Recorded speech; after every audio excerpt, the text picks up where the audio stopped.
itu menurutku kelebihan dulu. Maksudnya ketemu banyak orang, ketemu orang baru, ketemu apa namanya, perusahaan yang dan mereka percaya sama kita, itu menurutku itu menyenangkan.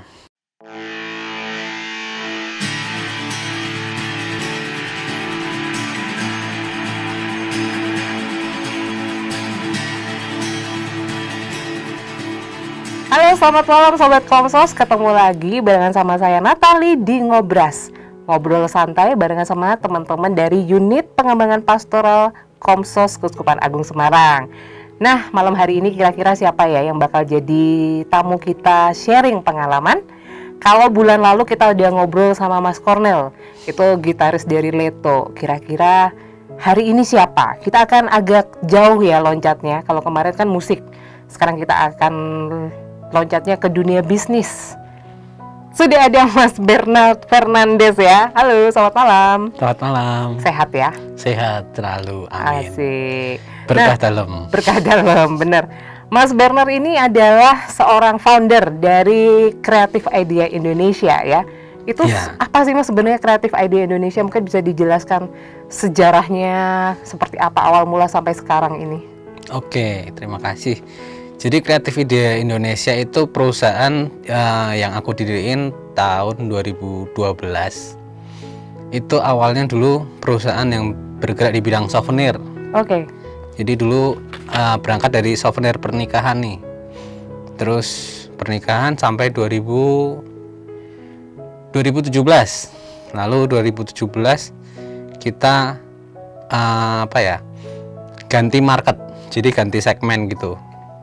Karena kita udah punya divisi untuk wedding souvenir, terus kita beralih sekarang marketnya market corporate nih, perusahaan. Iya. Lebih lebar ya? Lebih lebar. Karena aku ngelihat market perusahaan itu lebih enak itu loh, Mbak, nyari repeat ordernya. Jadi kalau dulu kan pernikahan kayak gitu mungkin Cuman sekali pesan ya. Paling direkomendasiin buat saudaranya atau buat rekannya. Nah, sekarang kita pengen menjangkau yang peluang yang lebih gede lagi. Itu untuk perusahaan. Jadi pengen repeat ordernya ada gitu loh. Gitu. Untuk konveksi sama merchandise. Contohnya kayak merchandise untuk payung untuk bank, jam dinding. Terus untuk konveksinya ada kaos, terus kemeja, terus macam-macam gitulah. Gitu ceritanya. Untuk partai besar ya itu pasti ya. Ada yang untuk partai, ada yang untuk corporate. Oke, gitu. Maksudnya untuk pemesanan banyak ya, bukan satuan ya. Minimal 24 pieces. Oh, minimal 24 pieces. Gitu. Oke, ngomong-ngomong soal pernikahan nih. Ini manten anyar loh. Manten anyar.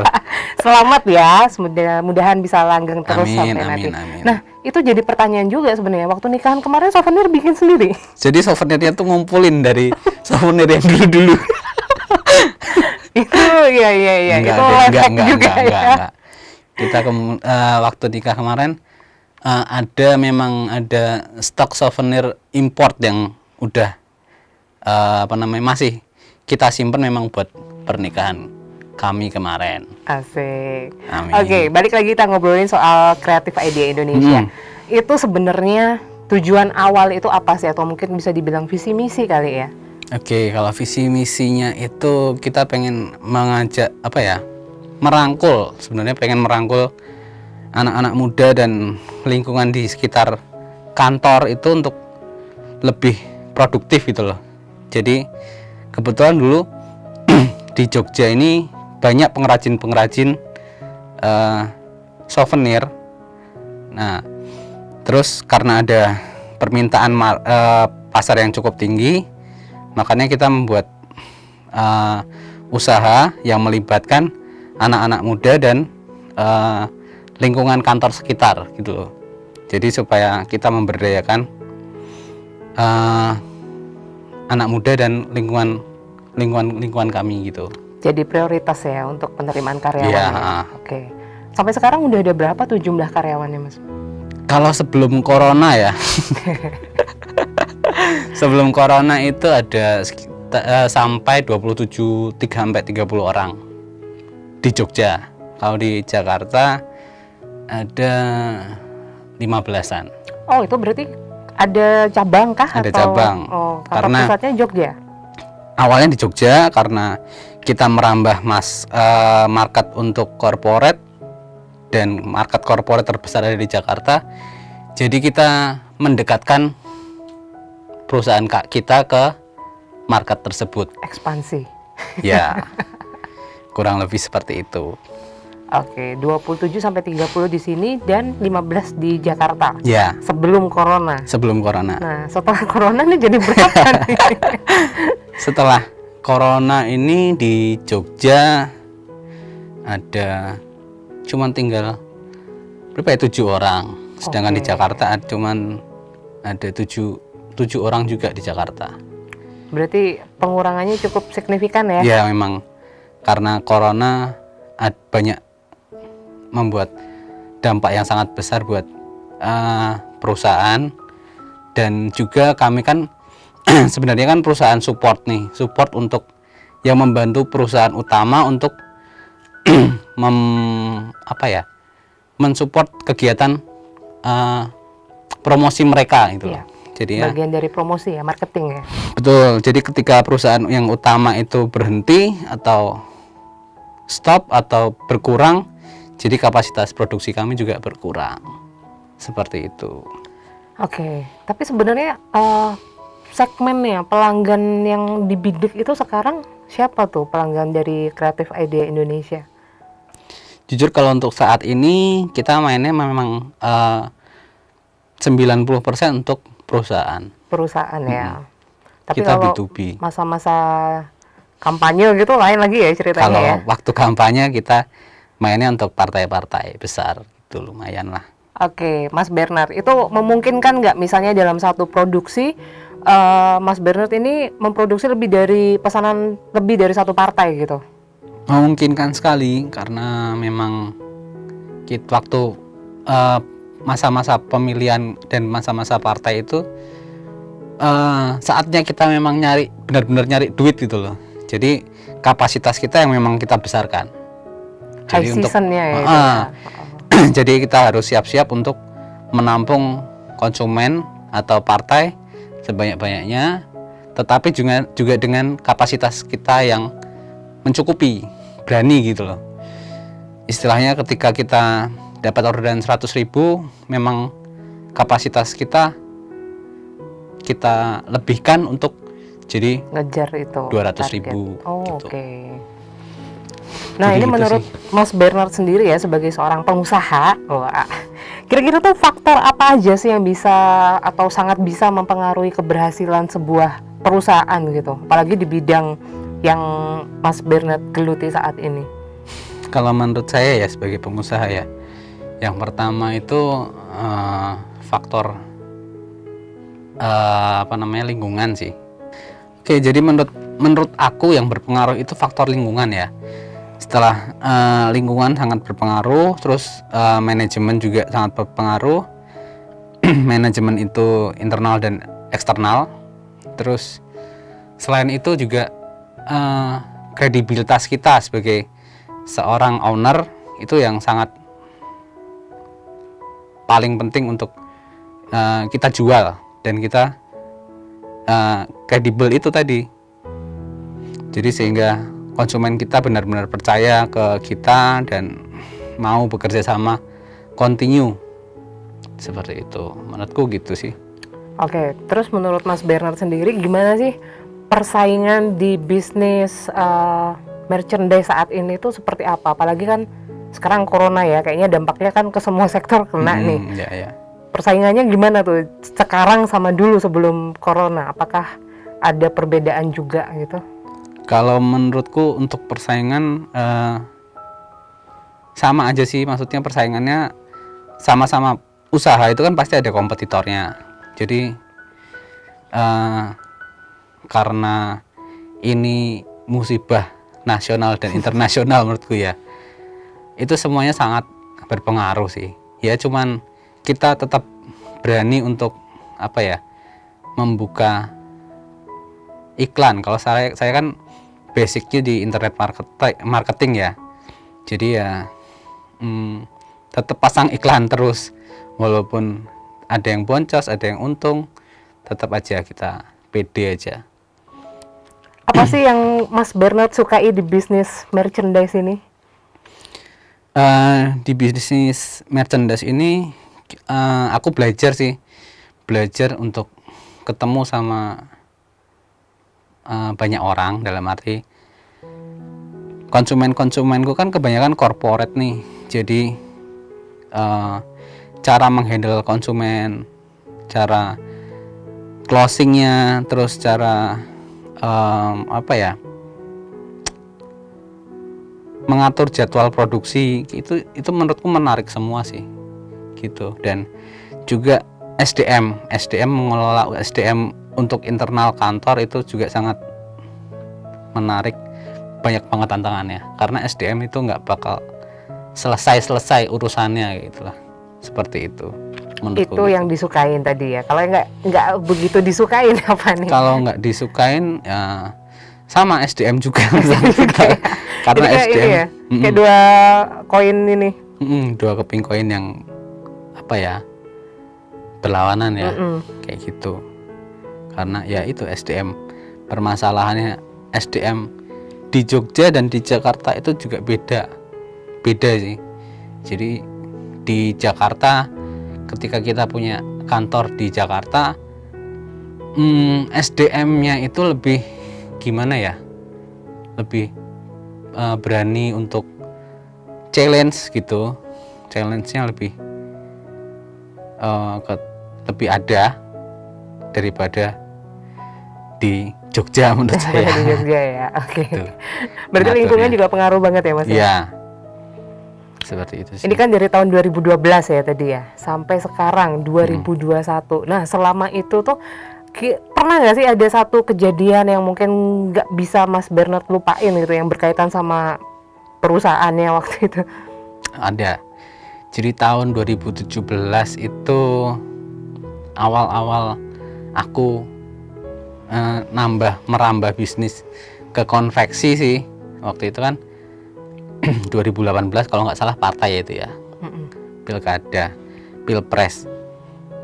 Jadi 2017 itu kita awal dapat konsumen itu langsung dari salah satu partai besar di Indonesia nih. Kita langsung dapat kepercayaan untuk ngerjain orderan bendera partai. Bendera partai jumlahnya 100.000. Wah, banyak 100.000. sekali. Dan itu harus dikerjakan selama 3 bulan. Nah, di awal untuk mengerjakan itu kita kan harus prepare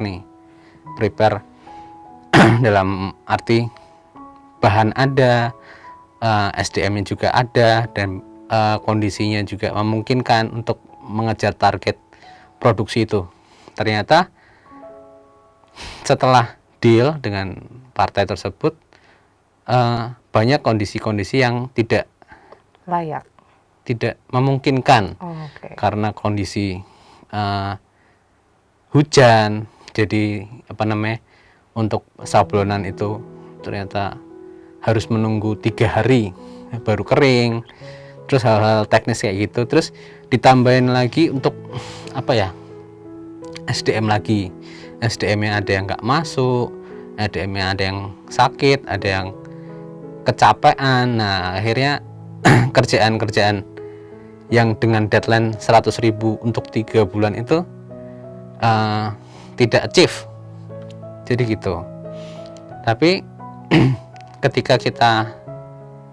tapi partai itu melihat suatu keberanianku untuk menjalankan produksi itu dan mengawal semua produksi itu dengan cukup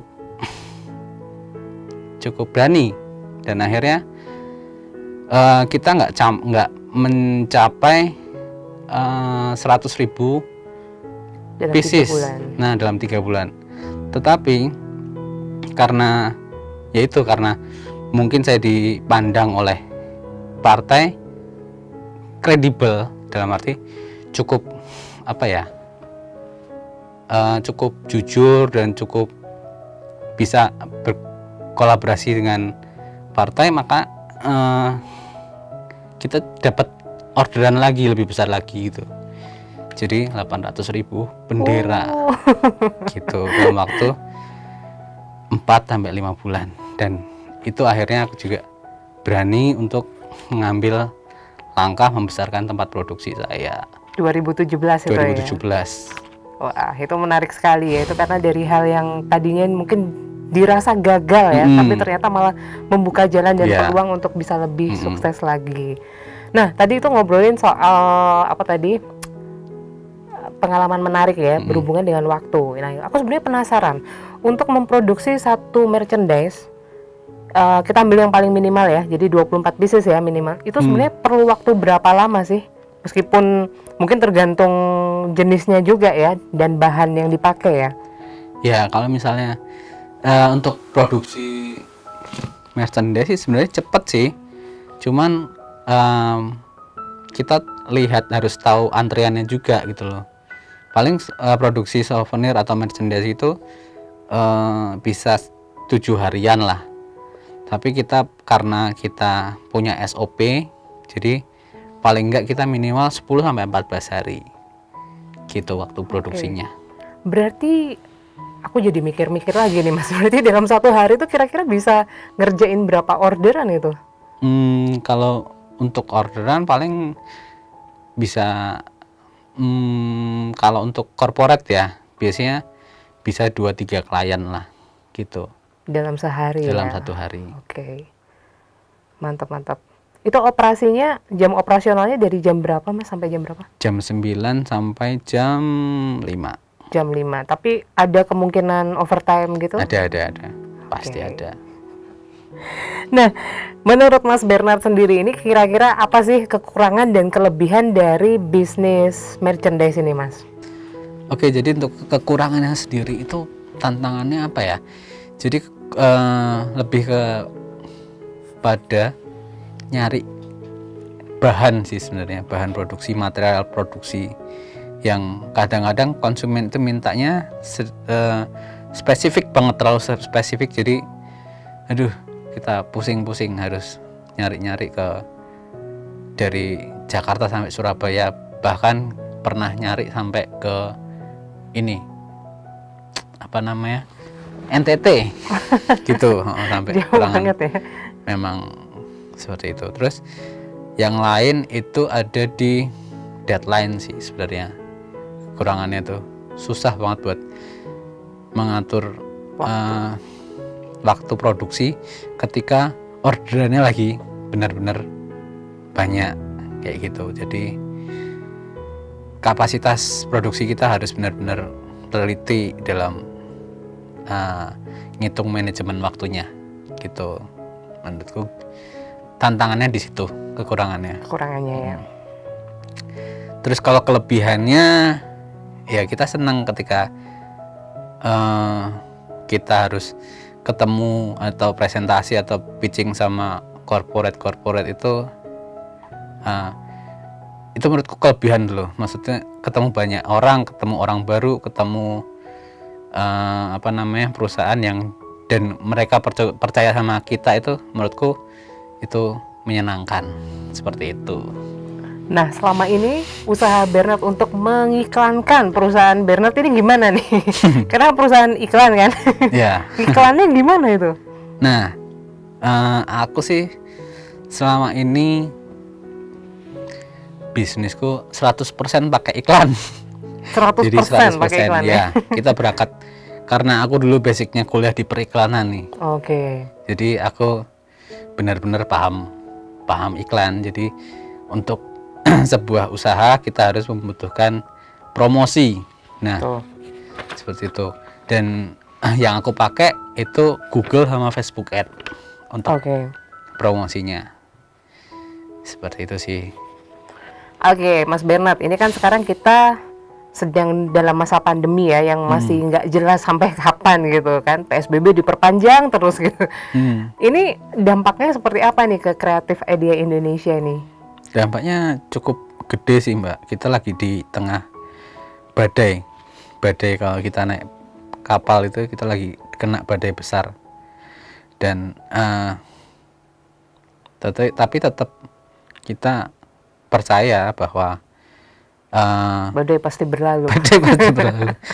Percaya kalau misalnya tetap ada perusahaan yang bakal di tengah pandemi ini juga membutuhkan produk kita kayak gitu.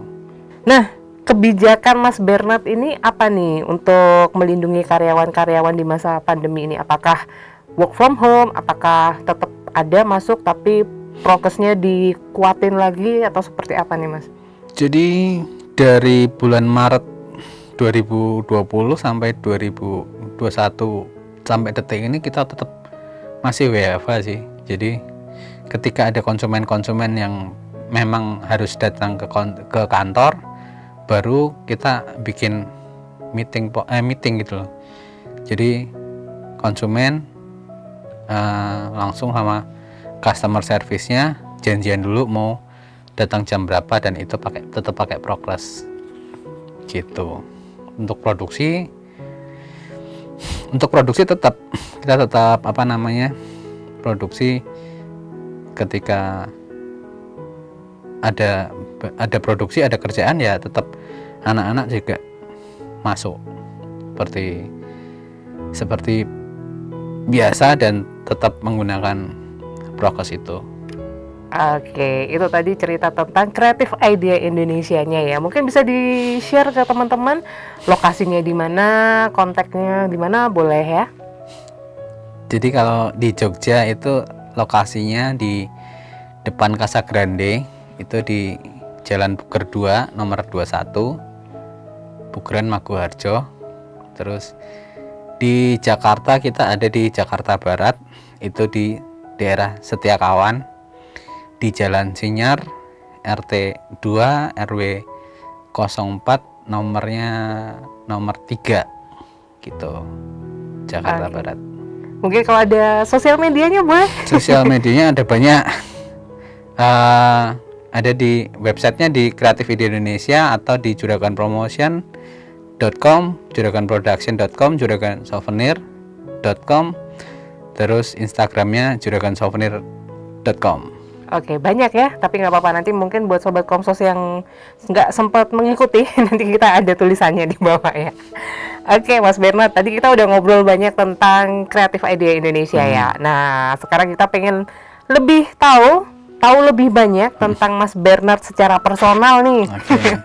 Boleh ya? Boleh. Oke. Gimana dong? Ceritain dulu dong Mas Bernard dari awal mula sampai sekarang. Oke, aku apa ya? Aku itu dulu kuliah di UGM D3 di periklanan, Fakultas Sosial dan Politik, Saspol UGM. Terus S1-nya di UNS di jurusan Komunikasi, Fakultas Sosial dan Politik juga. Terus S2 nggak sampai selesai di Sanata Dharma. Sanata Dharma ya. Okay. Ambil MM itu. Memang asli Jogja kah atau? Aku asli Jogja, jadi tapi orang tua asli NTT, bapak dari Flores di Larantuka, dan ibu itu Solo. Wah, Solo. halus banget ya. Iya. Gitu. Hobinya apa nih Mas? Kalau aku hobinya gambar, Mbak. Hobinya gambar. Terus kalau olahraga aku suka sepak bola sama fitness. Oh iya, dulu sempet ngebentuk ya. Sekarang ambiar. Yang penting pernah. Lu pernah kurus lu? Pernah kurus. Nah ini kalau ada waktu luang biasanya Mas Bernard ngapain aja? Kalau ada waktu luang, tapi pasti ada dong ya. Oke, paling biasanya aku bertanam, Mbak. Bercocok tanam. Bercocok tanam sama ya itu hobi juga sih, hobi dari mama sih awalnya. Nah sekarang udah punya rumah sendiri. Nah sekarang di rumah hobinya bercocok tanam. Ada Seperti jenis tanaman tertentu atau bebas? Bebas, yang penting rumahnya asri dan enak untuk dipandang gitu. Wah, aja. mantap sekali. Ngomong-ngomong juga punya peliharaan baru ya? Iya. Suka binatang juga ya Mas ya? Suka. Dari Sekarang kecil, punyanya apa nih? sekarang aku punya husky sama rottweiler. Wah, Karena umur dari berapa kecil, Mas? Umurnya 4 bulan ya sekarang. Masih kecil berarti masih ya? kecil. Dari kecil sih itu aku punya anjing itu, sampai di rumah itu punya anjing 17 gara-gara 17? gara-gara beranak. Jadi sampai banyak banget tuh di rumah gitu. Oke Mas Bernard, pertanyaan kita sekarang agak sedikit mengerucut ya. Nah, ini gimana sih cara Mas Bernard melihat Tuhan berperan dalam kehidupan Mas Bernard ini? Kalau nggak ada Tuhan, usahaku ya nggak jalan itu menurutku. Intinya sih seperti itu. Jadi usaha, ketika di awal usaha itu aku usaha dari nol, terus nggak ada modal dari orang tua dan sebagainya. Nah tapi dalam perjalanannya usaha itu punya operasional yang cukup tinggi untuk membayar karyawan, untuk membayar biaya iklan dan operasional lainnya. Nah sampai pernah kejadian itu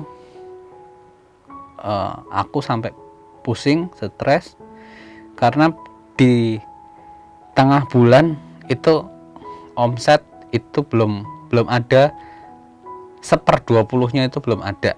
Jadi gimana kalau usaha benar-benar tanpa Tuhan, pasti nggak ketulungan stresnya gitu. Jadi cara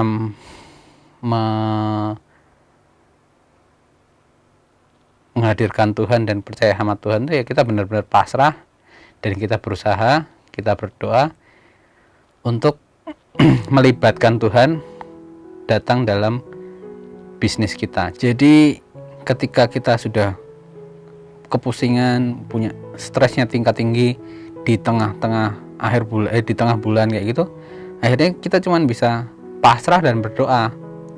Dan di situ menurutku ya Tuhan bekerja saat kita sudah bekerja sekuat tenaga dan kita pasrah. Di situ saatnya Tuhan bekerja buat aku dan usahaku. Menurutku sih seperti itu sih, gitu. Oke Mas Bernard, ini aku juga pengen tanya sesuatu nih, karena kan di luar ini kita kan memang berteman ya. Jadi aku juga sedikit banyak tahu, sudah kenal dengan Mas Bernard ya. Ada satu masa di mana Mas Bernard ini kehilangan sosok seorang ayah. Ayah Mas Bernard ini adalah seorang guru besar UGM ya, sastra linguistik, almarhum Dr. Inyo Yos Fernandes. Dan aku tahu itu suatu hal yang susah juga ya mengatasi kehilangan itu. Mungkin Mas Bernard bisa sharing gimana caranya mengatasi rasa kehilangan itu sampai akhirnya bisa survive sampai sekarang? Kalau menurutku untuk kehilangan itu ya memang sedih sih, ditinggal seorang bapak yang kita sayangi, tapi di sisi lain masih ada mama yang harus kita temani juga untuk itu sih menurutku mama itu sebagai penyemangatku, sebagai motivasiku untuk menemani dan membanggakan mama sendiri untuk di usianya yang sudah senja, yang sekarang sudah sepuh gitu. Dia motivasiku dan penyemangatku pastinya gitu. Oke Mas Bernard, ada impian apa nih di tahun 2021? Oke, dari 2021 ini kita pengennya sih pengen punya pengembangan produk baru, karena apa ya, corporate itu belum terlalu banyak mungkin karena efek corona, jadi kita pengen menyasar ke personal. Jadi kita pengen bikin clothing atau bikin clothing tapi sistemnya sistem pre-order. Jadi pre-order yang marketnya itu untuk komunitas-komunitas gitu loh. Gitu, komunitas atau hobi, tentang hobi. Jadi contohnya kayak itu komunitas pecinta sepeda, pecinta mancing. Nah, kita buatin tuh desain-desain yang berhubungan dengan hobi atau komunitasnya, terus kita tawarin desainnya melalui sosial media. Nah, di situ mereka bisa pre-order dan setelah ada order, kita punya minimal order, baru kita produksi. Menurutku sih gitu sih, mensiasati 2021 ini gitu. Oke, semoga sukses ya mimpinya di tahun ini. Nah, terakhir nih Bernard, bisa kasih sedikit tips nggak untuk teman-teman Sobat Komsos yang mungkin pengen memulai bisnis, apa tuh yang harus mereka siapkan dari sekarang? Yang harus disiapkan menurutku sih wifi sih, cuman sekedar wifi. Karena ide-ide bisnis dan apa ya, cara-cara untuk kita belajar itu semua udah ada di YouTube sih. Jadi kita tinggal amati, tiru sama modifikasi aja. Semuanya udah ada di YouTube. Menurutku sih itu. Dan menurutku sesuai passion sama keinginan aja. Kita mau bisnis apa, kita mau ngembangin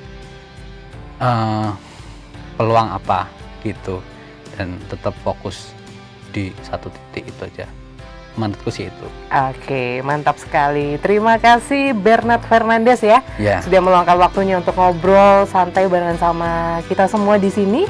Dan jangan lupa ya, terus tonton Ngobras, ngobrol santai barengan sama teman-teman dari Unit Pengembangan Pastoral Komsos Kuskupan Agung Semarang setiap hari Sabtu pertama jam 7 malam. Dan buat Mas Bernard, semoga kedepannya semakin lancar, sukses. Amin, amin. Bahagia terus bareng sama istrinya. Amin. Dan pokoknya semangat selalu ya. Sip. Oke, akhir kata saya Natali. Saya Bernard Fernandes. Mengucapkan selamat malam dan sampai ketemu lagi. Sampai ketemu lagi. Berkah dalam.